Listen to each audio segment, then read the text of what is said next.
Good morning. Tyler wanted me to share some things that I've shared in the past with my church family, and I shared them recently on some social media sites.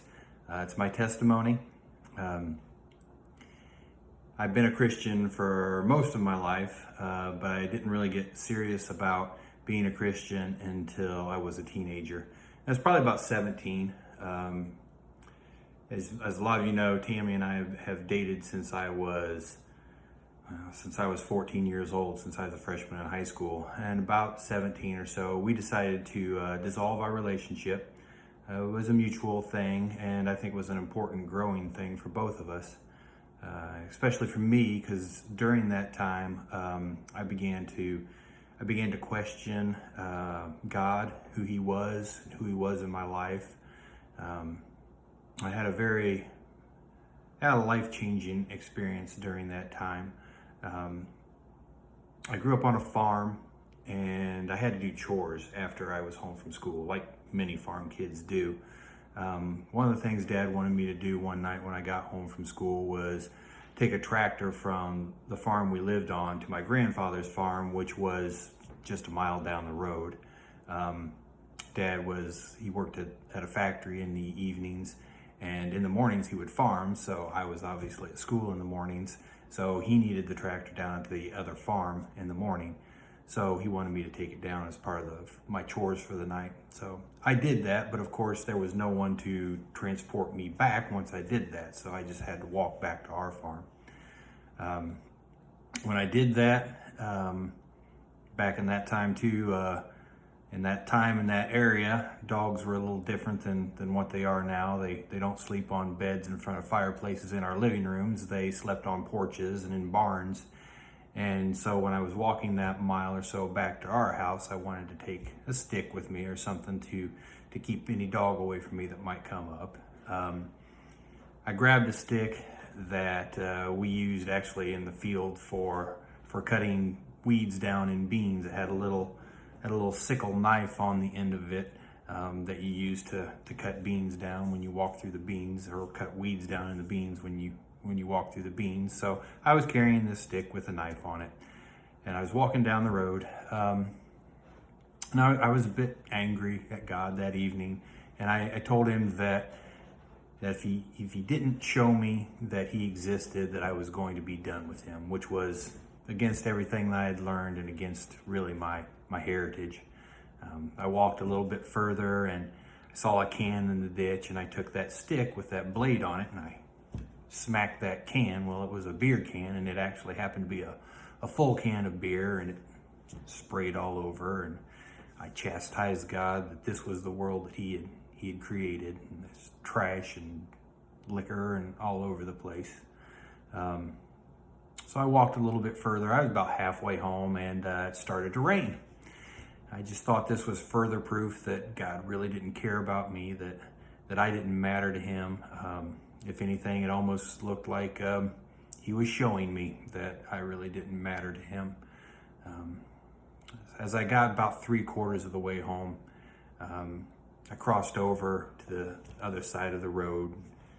Couldn't see what was coming up behind me really, but I heard a vehicle come up behind me, and it was going slow, which doesn't happen on a country road like that very often. People usually go a decent clip. But this was like it was following me, and it came up behind me, was following right behind me, and I turned around and looked at it. It was a neighbor man. I just walked past his house. His name was Wolfle. I feel bad because I always have a hard time remembering his name. I actually had to ask my mom before I recorded this. I think somehow he'd probably appreciate that though. He came up behind me, and I turned around to see what was going on. And as I turned around, I saw his truck, and on the front of his truck, he had a novelty license plate. And that was pretty rare in Indiana, especially at that time, that anybody would have a license plate on the front of their vehicle. And I turned around and I saw the novelty license plate he had, and on that license plate, he had Jesus. And he stopped there and he rolled down the window and he said, "Hey, let me take you home." So on that journey that I was taking, I was despondent. I was cold. I was wet. I had challenged God to show me that he was there. And just minutes after I challenged God to show me he was there, a man stopped to pick me up. And right in front of my eyes was the name Jesus that was stopping in the rain to pick me up and take me home. That changed my life. I decided that I needed to really become the Christian that I should be, that God did love me, that he showed me he loved me, and I decided to live my life differently after that. I think most of you know a lot of the rest of my story. I married the woman that I had the relationship issue with previously as a kid, and we've been together for a very long time now. I have 2 beautiful children. I always thought that I should tell that man what he did for me. And I never got the courage to do it, even though I'm back in Indiana frequently, and he's just half mile away from us probably. But one spring we were home, and it was actually Good Friday. I rode my mom's old bike down to his house, and I didn't really know it at the time. My parents had told me he wasn't in great shape, but he was in pretty bad shape. I went in the house and I talked to him and I told him my story, and he was elated. He was a good, strong Christian man all of his life, and he was very appreciative of my story. And later that weekend, I believe it was, might have even been the next day, there was an ambulance at his house, and they took him to the hospital. And about a week later, he was gone. My parents went to the funeral. I didn't get to go. I was back in Illinois.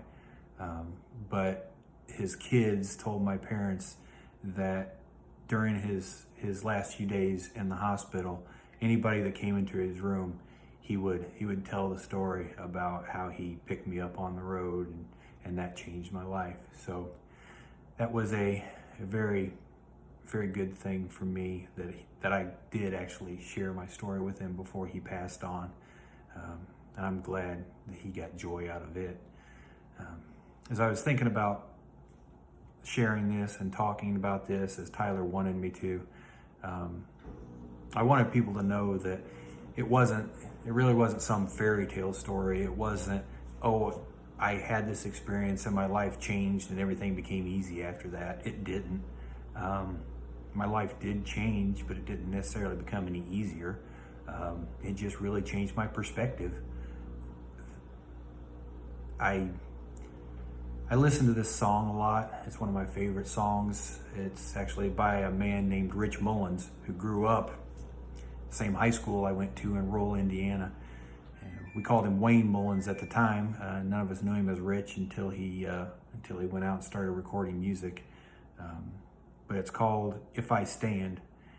And one of the lines in it is, "If I stand, let me stand on the promise that you will pull me through.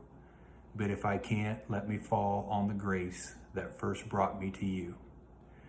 And there's been a lot of times in life that I don't feel like I can really rely on God and his promises.